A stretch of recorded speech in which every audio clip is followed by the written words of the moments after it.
What's up? What's up? Hood politics back in the building. It's your boy Black Terry. Man, this is a special edition of Hood Politics, man. This is not one of my normal posts, man. This is a tribute, man. A tribute to a friend, a tribute to a leader. This is a tribute to a mentor. This is a tribute to a young man who really understood what redemption meant and was trying to make a difference in our community. You know, as we all know, this week we laid William Shimmie Miller to rest, man. And when I tell you, man, listen, it was a beautiful send off, man. And I just want to say, man, condolences to his family, his loved ones, but more than anything, man, condolences to the children, man, that he mentored, man, them babies, man. My heart aches for them, man, because they lost somebody that they could depend on. And when he was taken from us, they took more than just a person they saw as an enemy or an op, as they like to say. They took somebody who was very important in our community, who was, really trying to make a difference. So with that being said, man, I want to take a shot, man, for my dog, man, Shimmie, man. Low power, please charge it. Maybe, God had different plans for you, man, but I'm taking a shot for my brother, man. You know, it's to Shimmie, man. Man. With that being said, man, right now in our community, man, violence is at is peaking. And I had a debate with one of my comrades about the violence that you see now and the violence that went on in the 80s and 90s in our community. And hands down, man, hands down, we had to agree. I had to submit that the violence was way worse in the 90s than it was now, as far as the levels, the amount of bodies that were being dropped, man. And, you know, it really, I'm not trying to create a competition, please. By no means am I trying to create a competition between the current uh, environment and what was going on back in the 90s. But there's a significant difference. A significant difference of what was going on in the 90s. See, when I was coming up, man, you know, um, the murder rate is in the sometime in the 70s, 80s, and even 90s in Youngstown that actually peaked. I think I want to say in 95 and 96 as the second or third murder capital in the United States per capita. We went by every 100,000 people. And for Youngstown to be so small, having 100 murders, 80, 90 murders a year, man, that Low was power, terrible, please charge it. And so I just wanted to, make that point. But the significant difference was in the 80s and the 90s, you had street dudes killing street dudes. You know, uh, it was, everything was contained to street dudes, man. There were, no innocent, civilians or children, being taken from us. When I was coming up, man, we had this thing where certain people was off limits. If I had an issue with you and I saw you and you was with your family, you was with your mom, you was with your kids, you was with your girl, I would say, okay, I see him another day. But now, man, the killing that's going on, man, they're killing our babies, man. They're killing our future. And to me, like I said, certain people should be off limits. Children, number one, should be off limits. They deserve to grow up, man. They deserve to grow old. You know, uh, Civilians, people who aren't a part of what's going on out here, they should be allowed to live freely and move freely and not have to worry about losing their life. And it's bad when you see regular, everyday folk really concerned about their life and their safety because at a point in time, we were protectors of the community. We protected the community. We didn't prey on our community. We protected the community. And another thing, man, certain people, man, people who were making a difference in the community, who were doing things positive, man, they got a pass, man. They got a pass. We didn't harm them. We didn't. Low power, please charge it. We didn't, bother them, man. We gave them a pass, man. But what we see going on nowadays, man, where you see children killing children, children killing innocent civilians, children and young men, even young men and women, even killing babies. Like this is different. The numbers ain't the same, but it's the reasoning, it's the psyche behind these killings that's really disturbing. And Shimmy had a past. He had a, he was a reformed street dude. He did a man did 26 years in prison. And I feel like whatever he did, that was payment. Now we can't bring a life back. Me and Shimmy talked a lot, man. And just so happened I even spoke with him that morning of his past. We would always, talk about our philosophical views about, direction we see in the community, what can do to make a difference.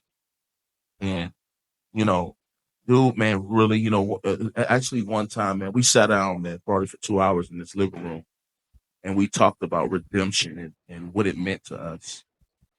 And Shimmy showed me a picture. Out of all the pictures he took, and everybody know, he was a ham, man. He liked to take pictures, man, and he showed me a picture. And the picture, I'm going to put up here on the screen, right here. This is a picture of him and the young lady that he was supposed to have been involved with her murder. This is her father. And he had bumped into the man. And he was telling me at first how nervous he was and, how inadequate he felt. Low power, please charge it.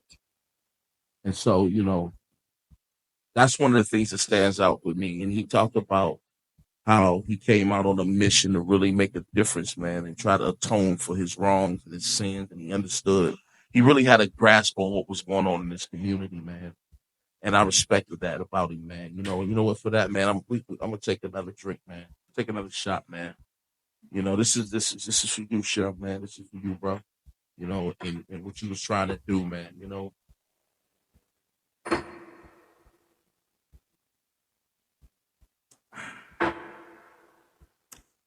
With that being said, man, again, I'm like I said, I was talking to one of my partners, man, one of my comrades about, the violence, what's going on today and what's going on in the 90s. And like I said, the significant difference is we didn't harm civilians, we didn't harm children. You know what I'm saying? We didn't harm, innocent bystanders, man, and even if we did clash or, came to conflict, man, we limited it to the guys that was actually involved with it, man. But nowadays, man, you see, just like the young lady who lost her life a week before Shimmie, man. This is a young lady, 18 years old, out trying to have a good time hanging out, man, and she lost her life because she was in the crossfire of street violence.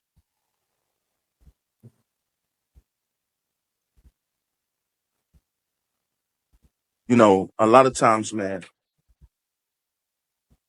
whoever, took Shimmie's life, first and foremost, let me say this. I am nobody to judge. I'm not judging. I cannot judge you. I would be a hypocrite to try to judge you. But with that being said, I can judge your actions, and man, I hope you realize what you took from this community and what you took from them babies, man. Whatever Shimmy did, whatever the issue was, man, I'm sure, man, it could have been some other compromise, some other conclusion other than taking his life, man, and taking his life in such a violent way. Shimmy had a birthday coming up, man, and he liked my style, my flavor, man, and he was a real big supporter of Habitual Hustler, which is my clothing line. And when I tell you, man, everything I had in my line, he bought if it was red. And I remember I went over to drop off some clothes to him, my outfit to him. And I said, Shib, I know your affinity for the color red is connected to your involvement in gangs. Of course, he was at one point in time involved with the Blood Gang.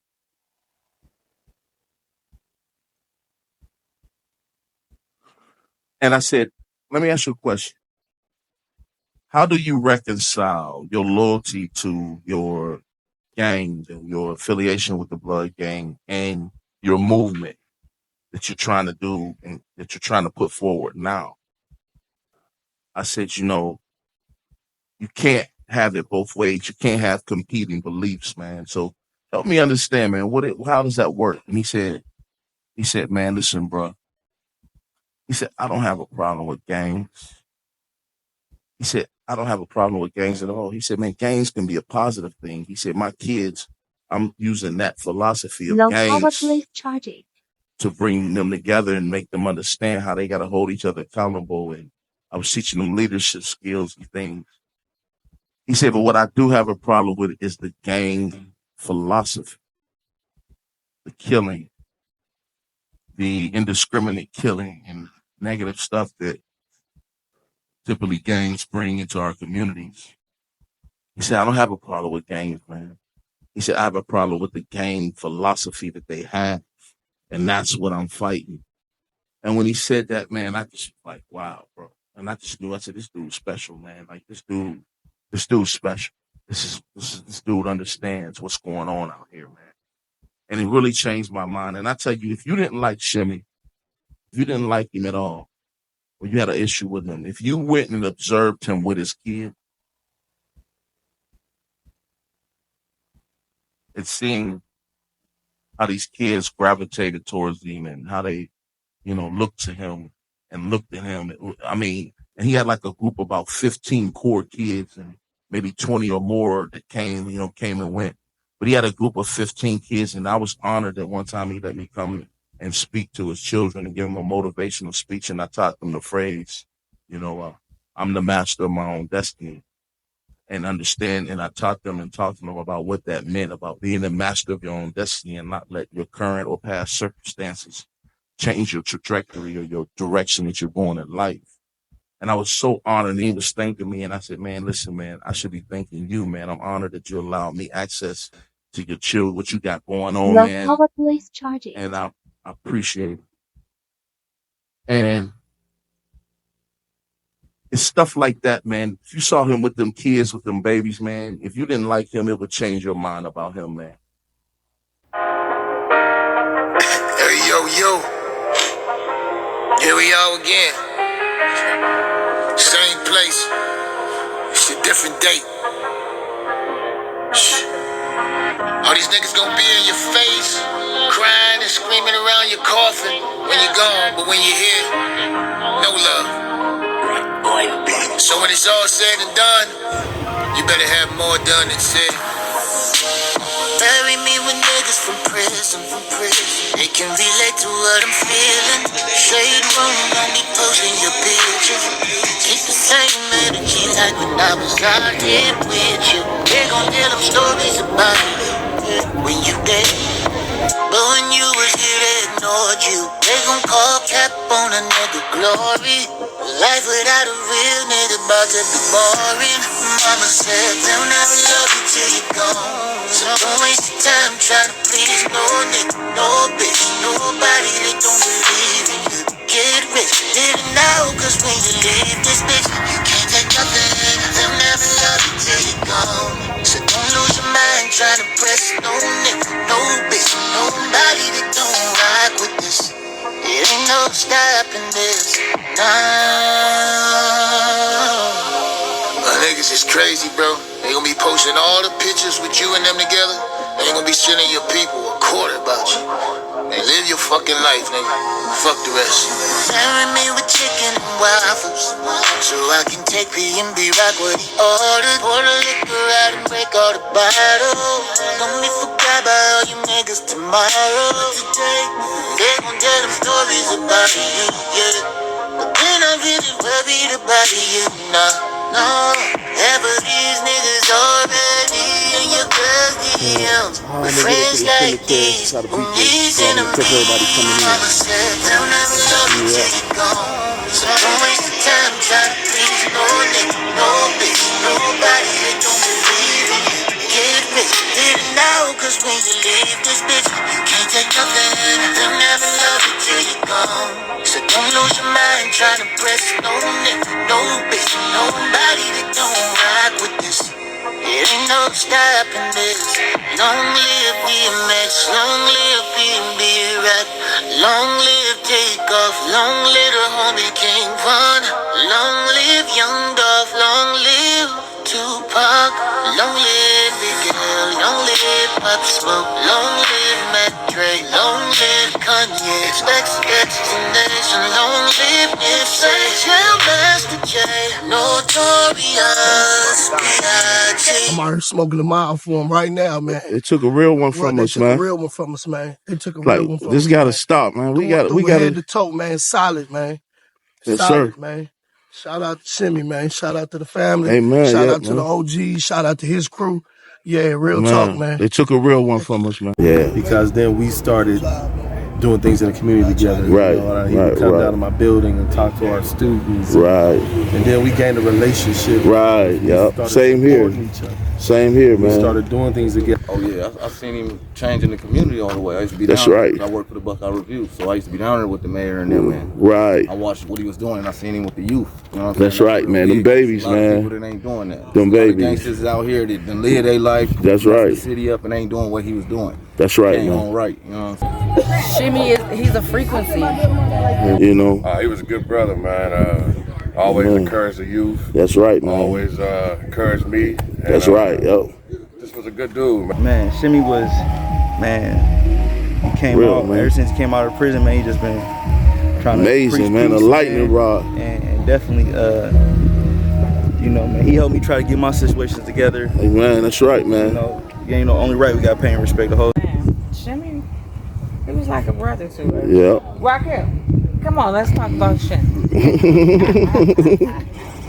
But you know, man, Shimmie started back when we was kids. Yeah. I'm talking about even before the hustling, anything. That's right, man. D-Train, anything. Yeah. We always had Right, that man. Right. Right. Got older, you know, things grew apart. But when my Right. brother came home from the joint, Right, we was man. right back on track. I love that dude to Man, death. they took a real one from us, man. Yeah, no.